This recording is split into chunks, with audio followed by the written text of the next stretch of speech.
மாணவர்கள் எவரும் போதைக்கு அடிமையாகாதீர்கள். அடிமையானவர்கள் மீண்டதாக சரித்திரமில்லை. எனவே உங்களையும் சமூகத்தையும் பாதுகாத்துக் கொள்ளுங்கள். உங்கள் நலன் கருதி கல்வி டிவி. 11 தமிழ் பாடம் எடுக்கின்ற மாணவர்களை உங்களை மீண்டும் ஒரு முறை சந்திக்கின்றேன்.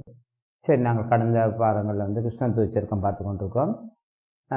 இப்போ தான் பார்க்க போகிறோம். இதில் நாங்கள் இன்றைக்கி ஏற்கனவே 2 வகுப்புகளில் நாங்கள் 8 பாடல்கள் பார்த்துருக்கின்றோம். இன்றைக்கி நாங்கள் 9வது பாடலிருந்து பார்ப்போம். சரி, அதில் தொடர்ந்து என்ன பாடல் சொல்லப்படுது? ஏற்கனவே தெரியுமே நமக்கு கிருஷ்ண தூச்சருக்கம் என்றால் என்ன, அதில் இது சம்பந்தமான தொடர்பான விடயங்களுக்குள்ளே போய் கொண்டு பற்றி பார்த்துருந்தாங்க. அப்போ அதனுடைய தொடராகத்தான் நாங்கள் இன்றைக்கு மிச்சத்தை பார்க்க போகின்றோம். 9வது பாடல் பாருங்களாம். விரிகுழல் பைந்தொடி நாணி வேத்தவையில் முறையீடு நாள் வெகுளேல் என்று மரபினுக்கும் எமக்கும் உலகுள்ள அளவும் தீரா வசையே கண்டாய். எரிதழல் கானகம் அகன்றும் இன்னமும் வெம்பகை முடிக்க இளையா நின்றாய். அறவியத்தோன் கொடுமையிடும் முரசியத்தோய் உனது அருளுக்கு அஞ்சினேனே. விரிகுழல் பைந்தொடி, விரிகுழல் விரிந்த குழல் என்ற கூந்தலை உடைய, அதாவது அரச சபையில் வச்சு துச்சாதனன் பிடித்து இழுத்ததால் குலைந்த என விரிந்த கூந்தலை உடைய. பைந்தொடி என்றால் பசுமையான தொடி, கொடி போன்றவளான திரௌபதை. வேத்தவையில், வேத்த அரச சபையில், முறையிடும் நாள் என்ன, முறையிடும் நாள் என்ன, அரச சபையில தனக்கு ஏற்பட்ட அவமானத்திற்காக நாணி முறையீடு என அதில் இருந்தவர்களிடம் முறையிட்ட நாள். அந்த நாளில் எம்மை வெகுள வேண்டாம் என்று என்ன, எம்மை நம்ம தம்பியரையும் எங்களையும் தனித்தனியே கோபிக்க வேண்டாம் என்று கூறி என்ன என்று கூறி, நம் மரபினுக்கும் எமது குலத்திற்கும் நமக்கும் எமக்கும் உலகுள்ள அளவு இந்த பூமி உள்ள காலம் வரைக்கும் தீரா வசையே கண்டார். தீராத பகையே எமக்கு என ஏற்படுத்தி விட்டார். எரிதழல் என்றால் எரிகின்ற என்ன, தளர்ந்த நெருப்பை போன்ற வெம்மையான கானகத்திற்கு சென்று அங்கு என்ன பலகாலம் வாழ்ந்து 12 ஆண்டு கழித்து என்ன மீண்டும் என்ன வாழ்ந்து அங்கிருந்து 12 அந்த 12 ஆண்டுகள் முடித்து வந்த பிறகும் என்ன கழித்த பின்னும் என்ன அந்த 12 ஆண்டுகள் முடித்து அகன்றும் ஒருவட வஞ்ஞான வாசம் முடிந்த பிறகும் என்ன பிறகும் நாம் முடித்து அந்த 13 ஆண்டுகளை முடித்து விட்டு இங்கே வந்த பிறகு இன்னமும் என்ன இன்று வரையும் வெம்பகை அந்த கொடிய பகையை முடிக்க இயலாது நின்றார். அந்த கொடிய பகைவரான் தம்பியை முதலியவரை நான் கொள்வதற்கு பின்வாங்காத என்ன பின்வாங்குகின்றாய், இயலாது நின்றாய். அறவுயர்த்தோன் என்ன, அப்படிப்பட்ட அறவுயர்த்தோன் என்று சொன்னால் பாம்பு கொடிய உயர்த்தியோனாகிய துரியோதனனின் இரக்கமில்லா கொடுமையிலும் பார்க்க முரசியத்தோய் உனது அருளுக்கு அஞ்சன. முரசு கொடிய உயர்த்தியோனாகிய என்ன தர்மனே, உன்னுடைய என்ன அருளுக்கே நான் அஞ்சினேன் என்று அஞ்சுகின்றேன், என்னுடைய அருளுக்குத்தான் நான் அஞ்சுகிறேன் என்று சொன்னான். அப்படியாமா விரிந்தன துச்சாதனனுடைய செயலால் என்ன விரிந்த கூந்தலை கூந்தலை உடையலான திரௌபதி என்ன அரச சபையில் நாணி தனக்கு என்ன முறையிட்டு தனக்கு ஏற்பட்ட அவமானத்திற்கு முறையிட்ட போது என்ன முறையிட்டு அழுது புலம்பிய போதும் என்ன எம்மை என்ன வெகுள வேண்டாம், தங்கள் ஒருவரையும் கோபம் கொள்ள வேண்டாம் என்று கூறி மரபினுக்கும் எமது குலத்திற்கும் நமக்கும் இந்த உலகுள்ள இந்த பூமி உள்ள அளவும் தீராத வசையையே ஏற்படுத்தி விட்டார். வசையில பழியையே நீங்க ஏற்படுத்தி விட்டாய். எரிதழல் கானகம் அகன்றும் என கொடுமையான அந்த காட்டுக்குள் 12 ஆண்டுகள் வனவாசகத்தை முடித்தும் ஓராண்டு அஞ்ஞான வாசத்தை முடித்து விட்டு வந்த பின்பும் ஓராண்டு பின்னும் கொடிய பகைவனான அந்த துரியோதன முதலானவர்களுடைய அந்த பகைமையை முடிக்க இயலாது இன்று வரை நிற்கின்றார். இன்று வரை பின்வாங்கி கொண்டுதான் இருக்கின்றார். அறவுயர்த்தோன் ஆகிய அந்த நரண்ட பாம்பு கொடிய உயர்த்தியோனாகிய அந்த துரியோதனுடைய கொடுமையிலும் பார்க்க முரசு கொடிய உயர்த்தியனான தர்மனே, உன்னுடைய அருளுக்குத்தான் நான் இங்கே அஞ்சுகிறேனே என்று சொன்னான். அஞ்சுகிறேனே என்று சொல்லி பீமன் சொல்லுகின்றான். அது அப்படியா என்றால் இந்த பாடல். அப்போ இந்த பாடலில் என்ன சொல்லப்படுகின்றது? என்ன, அரச சபையில் திரௌபதிக்கு மேற்கொள்ளப்பட்ட அவமானத்தை பற்றி இங்கே சொல்லப்பட்டிருக்கின்றது. ஒன்று. அடுத்த 12 ஆண்டுகள் வனவாசம், 1 ஆண்டு அஞ்ஞானவாசமும் முடித்து விட்டு வந்த அந்த செயற்பாடு மேல சொல்லப்பட்டிருக்கின்றது. முடித்து விட்டு வந்த அந்த செயற்பாடு மேல சொல்லப்படுகின்றது.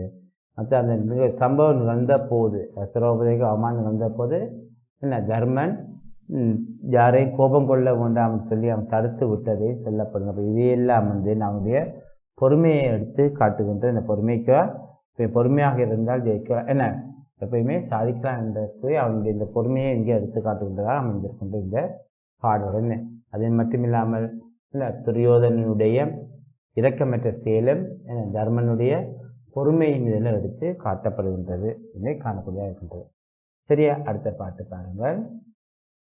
காணால உணவெடுத்த கண்ணில்ல அருளிலி தன் காதல் மைந்தன் தானாலும் தரணியெல்லாம் ஒரு குடைக்குள் நீயால தருவேன் நின்றே மேல்நாள் நம் உரிமை அறங்கவர்ந்த பெருந்துணைவன் உணை வராத வண்ணம் வானால வானவர் கோன் தன் பதமற்றும் அவன் தனக்கே வழங்குவேனே என்று சொல்லுவாங்க. அப்போ இதில் என்ன, அப்போ அவனுடைய வீமனுடைய கோபம், வீமன் தர்மனை பார்த்து கூறுகின்ற விடயங்கள் தான் முதல் பாட்டிலே சொல்லப்படுகிற. 2வது பாட்டிலே தான் சொல்லுகின்றான். என்னன்னு சொல்லுகின்றான் என்று சொன்னால், தன்னுடைய கோபம் யுத்தம் ஒன்றுதான் தனக்குரிய இதற்குரிய ஒரே வழி என்பதிலே ஆணித்தரமாக இருக்கின்றான் வீமன். யுத்தம்தான் கடைசி தீர்வு என்பதிலே மிக தெளிவாக இருந்து தன்னுடைய கருத்தை சொல்லுகின்றான். இங்கே காணால உணவெடுத்த கண்ணில்லா அருளிலி தன் காதல் மைந்தன். காணால் என்றால் காட்டுக்கு வாழுமாறு உன்னை அனுப்பின, உன்னையும் என்மையும் அனுப்பிவிட்ட கண்ணில பிறவி குருடனான அருள் இல்லாத அருளில் என்றால் பிறவி குருடன், பிறவிலே கண் குருடான அருளில் என்ன அருள் இல்லாதவனான என்ன துரியோதனன், அருளி தன் என்ன அருளே இல்லாதவனான அந்த திருதராட்டிரனுடைய காதல் மைந்தன், அன்புக்குரிய மகனான அந்த துரியோதனன் தானாலும் தற்போது ஆண்டு வரும் நாடு முழுவதையெல்லாம், அவன் ஆடுகின்ற நாடு முழுவதையெல்லாம் ஒரு குடைக்குள் நீ அமர்ந்து ஆளுவதற்காக தருவேன். அதை நான் இன்றே உனக்கு அந்த நீ ஒரு வெண்கொற்ற குடிங்களை அமர்ந்த ஆளுக்கு அதை இன்றே நான் உனக்கு பெற்று தருவேன். என்ன, இப்போது நான் உனக்கு அதை தருவேன்.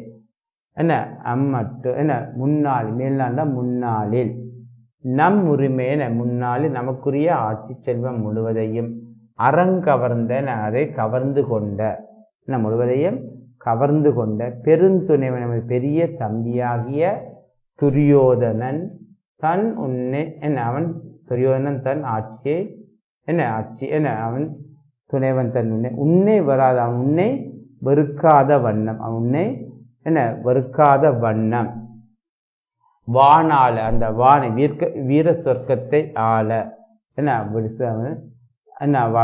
வானவர் கோன் ஆள, வானவர் என்ற தேவர்களுடைய கோன் என்ற அரசனான இந்திரன் ஆட்சி செய்கின்ற அந்த அமராவதி நகர் பதந்தனை, அந்த நகரத்தையே நான் துரியோதனுக்கு அளிப்பேன் என்று சொன்னான் வீமன். அப்ப என்னது, யுத்தம் ஒன்றுதான்.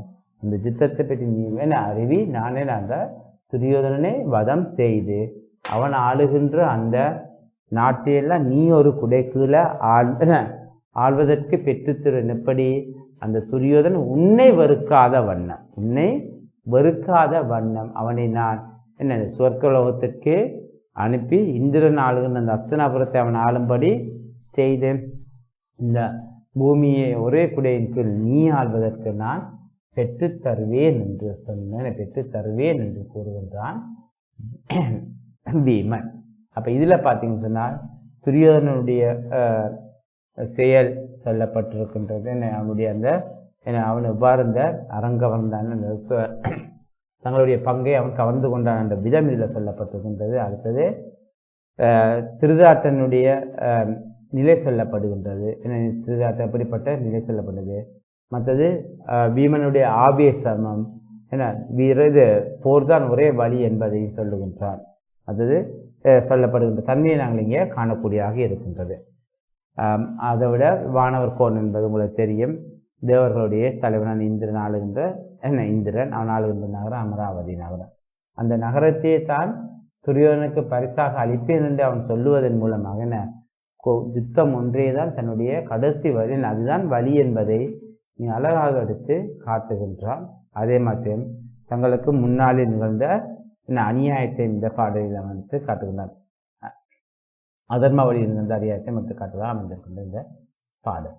சரி, அப்போ அதுதான் அதனுடைய 10வது பாடலில் சொல்லப்படுகின்ற விஷயம் பார்த்துனாங்க. சரி, அடுத்தது நாங்கள் பார்ப்போம் 11வது பாடல். போர் முடித்தான் அமர் பொருது புலம்புரு சொல் பாஞ்சாலி பூந்தன் கூந்தல் கார் முடித்தான் இளையோர் முன் களறிய வஞ்சின முடித்தான் கடவுள் கங்கை நீர் முடித்தான் இரவொளித்த நீ அறிய வசையின்றி நிலை நின்றோங்கும் பேர் முடித்தான் இப்படியே யார் முடித்தார் இவனுடனே பிறப்பதே நான். போர் முடித்தான் அமர் பொருது புலம்புரு சொல் பாஞ்சாலி பூந்தன் கூந்தல் கார் முடித்தான் இளையோர் முன் களறிய வஞ்சின முடித்தான் கடவுள் கங்கை நீர் முடித்தான் இரவொளித்த நீ அறிய வசையின்றி நிலை நின்றோங்கும் பேர் முடித்தான் இப்படியே யார் முடித்தார் இவனுடனே பிறந்ததே நான். கடவுள் கங்கை கடவுள் தன்மையுடைய கங்கை கங்கை ஆற்றினை நீர் முடித்தான். கங்கை ஆற்றின் நீரினை தடையிலே கொன்று தடையிலே கொண்டவனாக சிவனுடைய இரவழித்த இரவன ஜாசிக்கும் தொழிலை ஜாசிக்கும் தொழிலை நீக்கிய ஒழித்த நீ அறிய போரை முடித்தான். நீ அறியும் வண்ணமே இந்த போரை முடித்தான். போரை செய்து அழுகைமிக்க சொல்லுடைய பாஞ்சாலியுடைய அழகிய குளிர்ந்த மேகம் போன்ற கரிய கூந்தலை முடிந்து கொள்ளுமாறும் செய்தான். அவையிலே அந்த சபையிலே முன் தம்பியர் கூறிய அந்த சபதம் முழுவதையும் முடிய செய்தார். பலியின்றி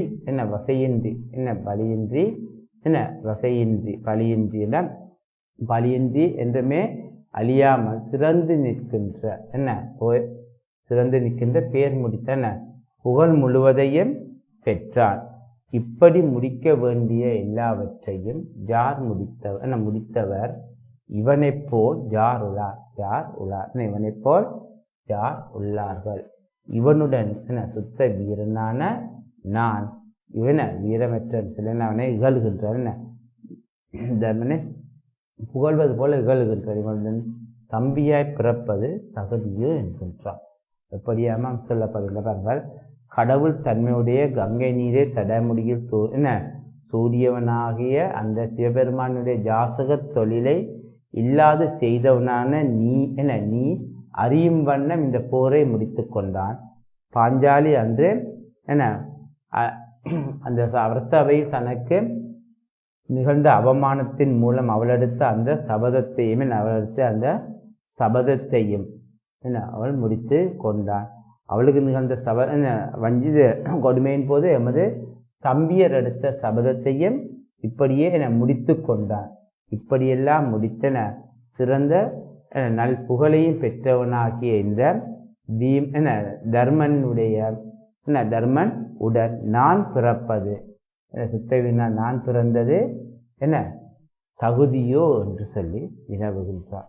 அப்போ பாருங்கள் எப்படிப்பட்ட செயற்பாடுகள் இங்கே சொல்லப்படும். அப்போ இங்கேயும் என்ன செய்தான், தர்மனை புகழ்வது போல அவன் இகழ்கின்றார். தன்மையை காணக்கூடிய இருக்கின்றது உலா என்று சொல்லுகின்றார். அப்போ ஏனென்றால் யுத்தத்தின் வழியே சென்று தங்களுடைய சபதம் முழுவதையும் நிறைவேற்றாமலே போரை முடித்து கொண்டவன் இவன் என்று சொல்வதாக அமைந்து கொண்டது இந்த பாடல்.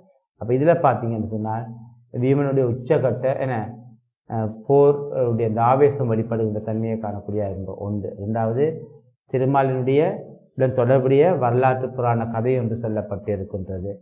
அடுத்தது பஞ்சபாண்டவர்களுடைய சபதம் அதில் எடுத்து காட்டியிருக்கின்றார்.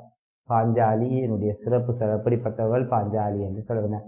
பூந்தன் கூந்தல், பூந்தன் என்று சொன்னால் குளிர்ச்சி பொருந்திய அழகிய குளிர்ச்சி பொருந்திய மேகம் போன்ற கரிய கூந்தலை உடையவள் என்று சொல்லி நிறைய பாஞ்சாலி சிறப்பிக்கப்படுகின்றார்.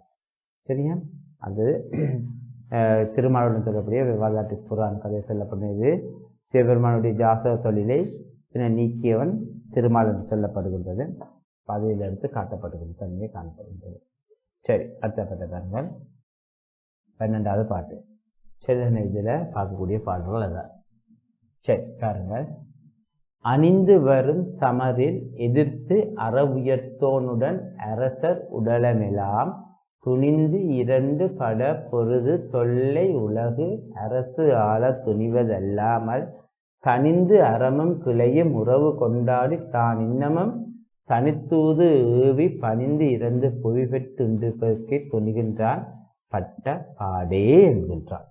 பாருங்கள். அணிந்து வரும் சமரில் எதிர்ந்து உயர்த்தோனுடன் அரசர் உடலமெலாம் துணிந்து 2 பட பொருது தொல்லை உலகு அரசு ஆள துணிவது அல்லால் தனிந்து அறமும் கிளை உறவும் கொண்டாடி தான் இன்னமும் தனித்தூதேவி பணிந்திறந்து புவி பெற்றுண்டு உண்டு இருப்பதற்கே துணிகின்றான் பட்ட பாடே. சரியா? அணிந்து வரும் இரு பக்கத்தில் இருந்து அணிவகுத்து வருகின்ற படை போர்க்களத்துக்கு வரும் படையின எதிர்த்து போர்க்களத்துக்கு வருகின்ற துரியோதனனுடைய உயர்த்தோனுடன் பாம்பு கொடி உயர்த்தினுடைய துரியோதனுடன் வருகின்ற அந்த அரசர்களை உடலை எல்லாம் அரசர்கள் அவனுடன் இணைந்து அரசர்கள் உடலை எல்லாம் துணிந்து துணிவுடன் எதிர்த்து உடல்களை எல்லாம் துண்டாக்கி 2ஆக பட பொருது போர் செய்து 2ஆக பொருதும் வகை போர் செய்து அந்த பகைமையை அழித்து தொல்லை உலகு, தொல்லை என்று சொல்லுங்க பழமையான, தொல்லை என்று சொன்னீங்கன்னது பழமையா, தொல்லை என்பது பழமையான உலகம், தொல்லை என்பது பழமையான. சரியா? பழமையான உலகை அடுத்து இந்த பழமையான உலகை அரசாக ஆள்வதற்கு ஆள துணிவில்லாமல் நாட்டை ஆட்சி செய்ய துணிவு கொள்ளாது தனிந்து பணிந்து அறமும் அறத்தின் வழி நின்று கிளை உறவும் கொண்டாடி நம்முடன் அந்த உறவினர்கள் எல்லாரவற்றையும் ஒன்றாக பாராட்டி கொண்டாடி தான் இன்னமும் தனித்தூதவன் இதற்கு கொண்டாடி தான் தர்மன் இன்னமும் தனித்தூது இதற்கு உலக முனிவரை தூது அனுப்பிய பின்னும் மறுபடியும் ஒரு தூதை ஏவி அனுப்பி பகைவனை வணிந்து பகைவர்களை பணிந்து வணங்கி ஜாசித்து இதை இறந்துட ஜாசித்து புவி பெற்று இந்த நாட்டை பெற்று உணவை உண்டு உயிர் வாழ்வதற்கே துணிந்துள்ளவன் துணிகின்றான். நாம் அனுபவித்த வருத்தத்தை விட இது மிகவும் வருத்தமானது ஆகும் என்கின்றான். எப்படியா?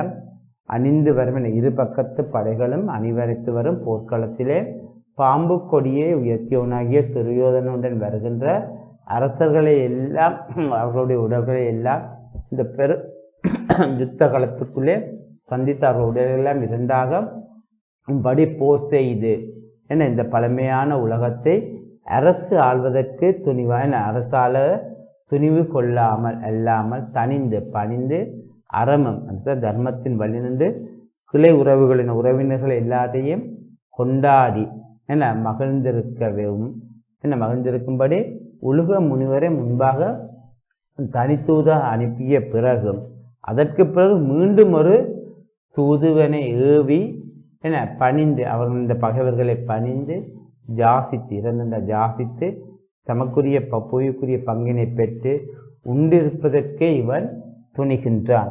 இந்த செயலானது நாம் இதுவரை பட்ட துன்பத் துயரங்களை எல்லாவற்றையும் விட மிகவும் வருத்தம் மிக்கதாகும், மிகவும் வருந்தக்கூடியதாக இருக்கின்றதே என்று கூறுகின்றான்.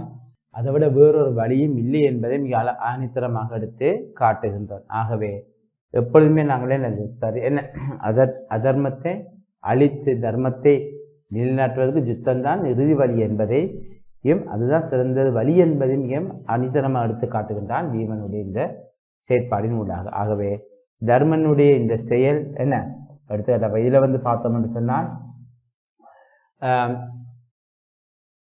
தர்மனுடைய கோபம் ஆவேசம் ஃபுல்லாக அதில் வெளிப்பட்டு நிற்கின்ற தன்மையை காணப்படுது. ஆகவே யுத்தத்தை தவிர வேறொரு வழியும் இல்லை என்பதை நாங்கள் இங்கே காணக்கூடியதாக இருக்கிறோம். யுத்தம் தான் இதற்கான ஒரே சிறந்த வழி என்பதையும் யுத்தத்தின் வழியாகத்தான் இந்த தமக்குரிய பங்கினை பெற்றுக்கொள்ள முடியும் என்பதையும் எடுத்து காட்டுவது விடாமல் என்ன இதில் முதலாக உலுகுமுனி வரை தூதனுப்பிய விடயமில் சொல்லப்பட்டிருக்கின்றது. சரியா என்பதை நாங்கள் இங்கே காணக்கூடியதாக இருக்கின்றது. சரி பிள்ளைகளே, அடுத்த பார்க்கலாம். சரி,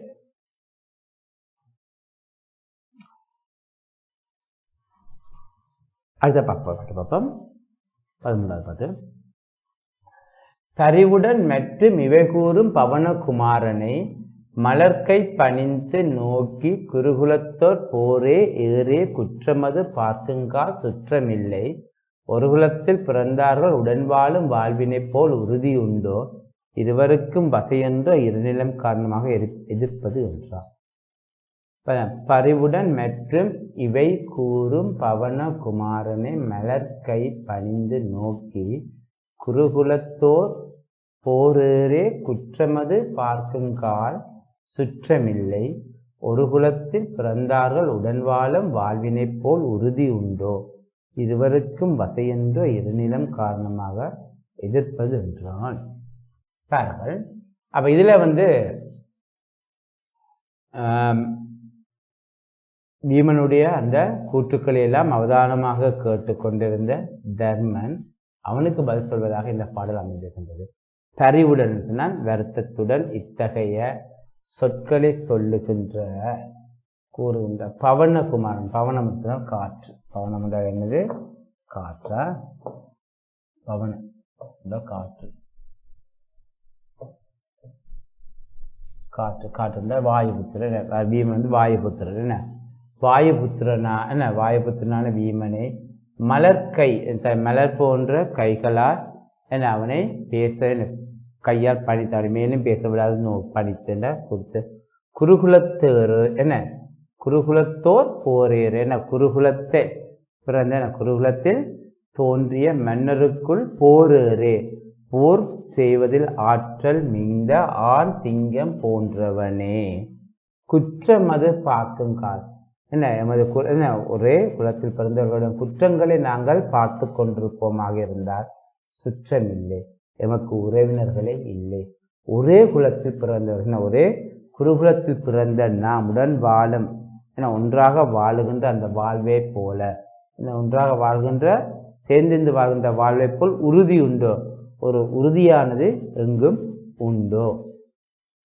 இருவருக்கும் வசை என்றோ என்ன உறுதி உண்டு. இருவருக்கும் வசை என்றோ என்ன மாறுபாடு ஒன்றுபட்டு வாழும் காரணம் என்ன இருவருக்கும் வசை என்றோ இருநிலம் காரணமாக இருப்பது என்றால் உறுதி உண்டோ. இருவருக்கும் வசை என்றோ இருநிலம் காரணமாக என்ன உண்டோ. இந்த இருநிலம் இந்த பெரிய நிலம் காரணமாக என்ன நாங்கள் இருவரும் ஒருவரை ஒருவர் போர் செய்து கொள்வது இருவருக்கும் வசை என்று இருவருக்கும் அது பழியை ஏற்படுத்தும் அல்லவா என்று சொன்னான்.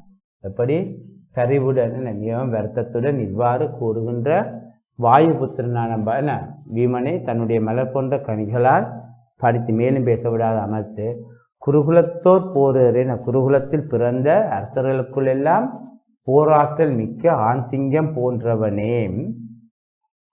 எல்லாருடைய உடன் பிறந்தவர்களுடைய ஒரே குலத்தில் பிறந்தவர்களுடைய குற்றங்கள் அதுகளை நாங்கள் பார்த்தோம் சொன்னால் நமக்கு சுற்றமே இல்லாமல் போய்விடும்.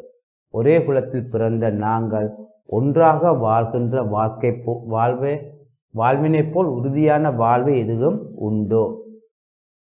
இந்த பெருநிலம் காரணமாக பெரும் நிலம் காரணமாக ஒருவரை ஒருவர் போர் ஒரே குலத்தில் பிறந்த நாம் ஒருவரை ஒருவர் எதிர்த்து போர் செய்வது என அது இரண்டு பக்கத்தாருக்கும் பழியை ஏற்படுத்தும் என்று சொன்னான். என்ன இரண்டு பக்கத்தாருக்கும் அது வசையைத்தான் ஏற்படுத்தும், மிக பெரும் பாதிப்பைத்தான் அது கொண்டு வரும் என்று சொன்னான் தர்மன். எப்படியா என்ன ஆகவே போர் எதை என்ன ஒருவருடைய ஒருவர் பணிந்து செல்வது என்ன அது எப்பொழுதுமே தவறாகாது. என்னது அப்படி இல்லை, இது ஒரு காரணத்திற்காக ஒரே குலத்தில் பிறந்த ஒருவரை ஒருவர் மோதிக்கொள்வது இல்லை ஒருவர் ஒரு யுத்தம் செய்து கொள்வது அது இரண்டு பக்கத்தாருக்கும் மிகப்பெரிய அவமானம் என மிகப்பெரிய பழியாகவே மாறிவிடும் என்று சொன்னான் பீமன். சரி, இப்போ இதில் பார்த்தீங்கன்னு சொன்னால் பீமனுடைய சிறப்பு சொல்லப்பட்டிருக்கின்றது. மற்றது யுத்தத்தை ஏன் தவிர்க்க வேண்டும் என்று சொல்லப்படுகின்றது என்ன என்று சொல்லப்பட்ட விஷயங்களில் சொல்லப்பட்டு இருக்கின்றது. சரிதானே? சரி,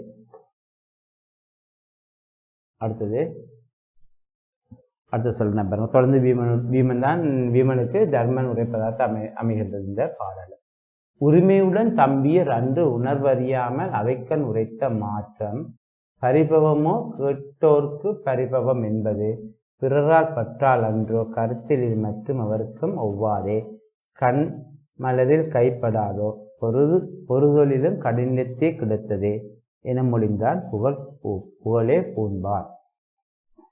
சரி, உரிமையுடன் தம்பியர் அன்று உணர்வு அறியாமையின் அவைக்கண் உரைத்த மாற்றம் பரிபவமோ கேட்டோர்க்கு பரிபவம் என்பது பிறரால் பட்டால் அன்றோ கருத்தில் இது மற்றும் எவருக்கும் ஒவ்வாதோ கண் மலரில் கைப்படாதோ பொரு தொழிலும் கடைநிலத்தில் கிடந்ததே என மொழிந்தான் புகழே பூண்பான்.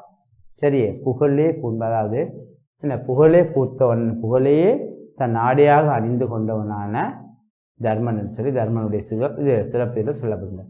உரிமையுடன் நமது தம்பியர் உரிமையாலும் என்ன எம்மீது கொண்ட உரிமையாலும் நல்ல அறிவு இன்மையாலும் அன்று உணர்வு நல்ல அறிவு இன்மையாலும் அன்று சபையில் சொன்ன சொல்லை கேட்பதற்காக நான் சபையில் சொன்ன அவைக்கண் உரைத்த மாற்றம் நான் சொன்ன சொல்ல அவமானத்தை அளிப்பதோ அது பரிபவம் என்ற அவமானத்தை அளிப்பதோ அவமானம் என்பது பிறரால் உண்டாவதன்றோ என்ன அவமானம் என்பது பிறரால் உண்டாவதன்றோ என்ன ஆராய்ந்து பார்க்கின் பிறரால் உண்டாவது மட்டுமே அவமானம். என்ன பரிபவம் என்பது என்ன ஆராய்ந்து பார்த்தால் பிறரால் உண்டாவது மட்டுமே அவமானமாகும். என்ன அவமானம் தம்மவரால் உண்டாவது அவமானம் அல்ல. அது என்ன தம்மால் உண்டாவது என்ன தம்மவரால் உண்டாவது அவமானமே ஆகாது என்பது உலகத்தில் எல்லோருக்கும் சமமாக ஆகாது, எல்லோருக்கும் சம்மதமே. ஒருவரின் தாமரை மலர் போன்ற கண்ணில் அவனுடைய கையானது படுவதில்லையா? போர்த்தொழிலும் வேறு வழியில்லாத போது மன்னருக்குரிய உபாயங்களில் இறுதியாக கையாள வேண்டிய ஒன்றாகும் என்றான் புகழே அணியாக பூண்ட தர்மன் பீமனை பார்த்து சொன்னான். சரிதானே என்று சொல்லப்படாதான் உரிமையுடன் நமது தம்பியர் அன்று அறிவில்லாமல் தமது அறியாமையினால் அறிவில்லாமல் போதிய அறிவில்லாமல் நல்ல அறிவில்லாமல் அன்று உரைத்தவை அவைக்கான் சபையில் சொன்னவை எல்லாம் அவமானம் அளிப்பதோ அவமானம் என்பது பிறரால் உண்டாவது அன்றோ ஆராய்ந்து பார்ப்போமானால் என்ன நம்மவரால் உண்டாவது அவமானம் அல்ல, அது பிறரால் உண்டாவதே அவமானம் என்பது உலகத்தோர் எல்லோருக்கும் என்ன சமமாகாது. இது உலகத்தில் உள்ள எல்லோருக்கும் சமமாகாதோ எல்லோருக்கும் சம்மதமே எல்லோருக்கும் நங்கம் தெரிந்தது. எவ்வாறு என்ன என்றால் ஒருவரின் தாமரை மலர் போன்ற கண்களில் அவருடைய கைகள் படாதோ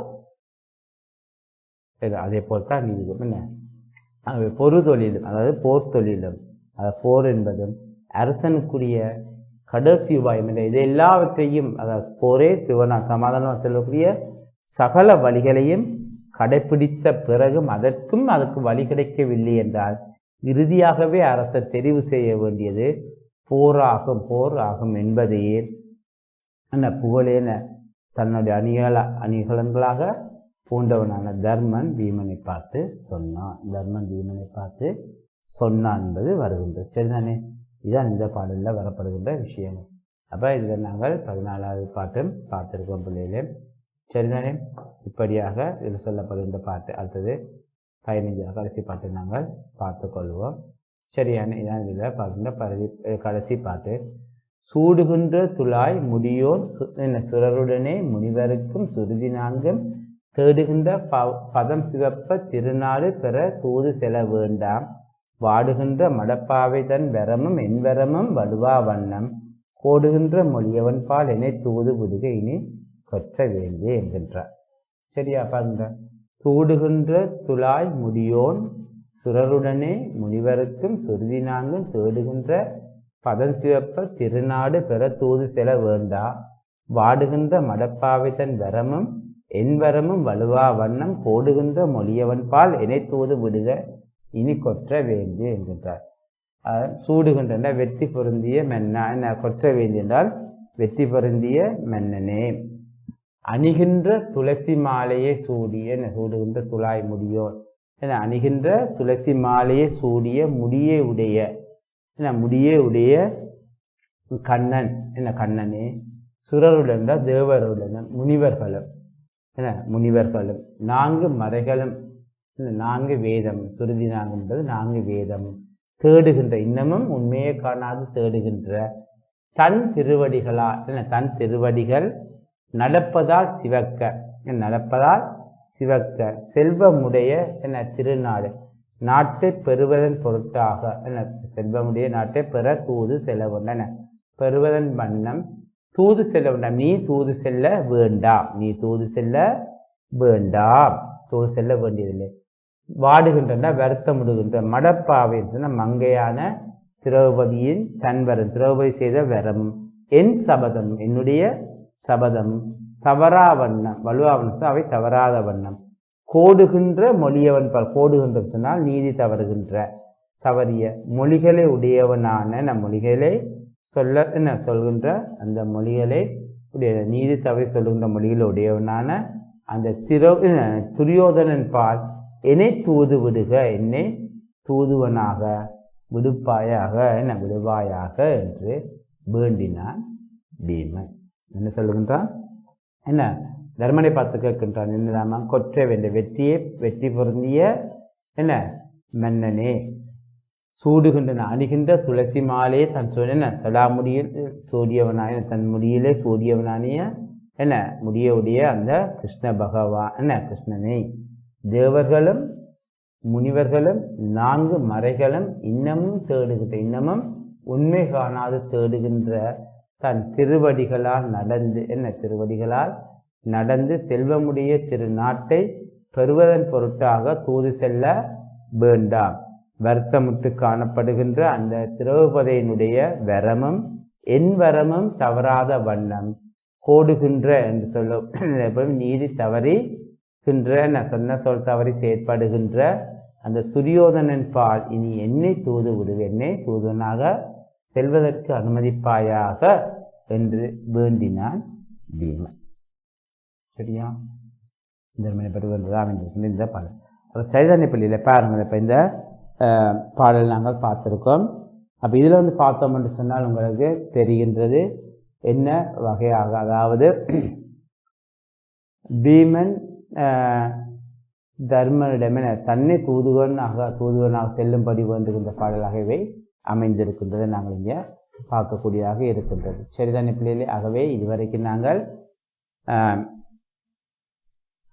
கிருஷ்ண தூச்சக்கத்தில் வரக்கூடிய பாடல்களை பார்த்து அதனுடைய பொருள் விளக்கத்தையும் அதில் வரக்கூடிய விடயங்களையும் பற்றியும் பார்த்துருந்தோம். சரிதானே? மிச்சத்தை நாங்கள் அடுத்த இதில் பார்ப்போம். அதுவரை உங்களிடம் விடைபெற்றுக் கொள்கின்றேன். நன்றி. கல்வி டிவியில் புத்தம்புது நிகழ்ச்சிகளை உடனுக்குடன் பார்த்து மகிழ எமது ஃபேஸ்புக் மற்றும் யூடியூப் பக்கத்தை லைக் செய்யுங்கள்.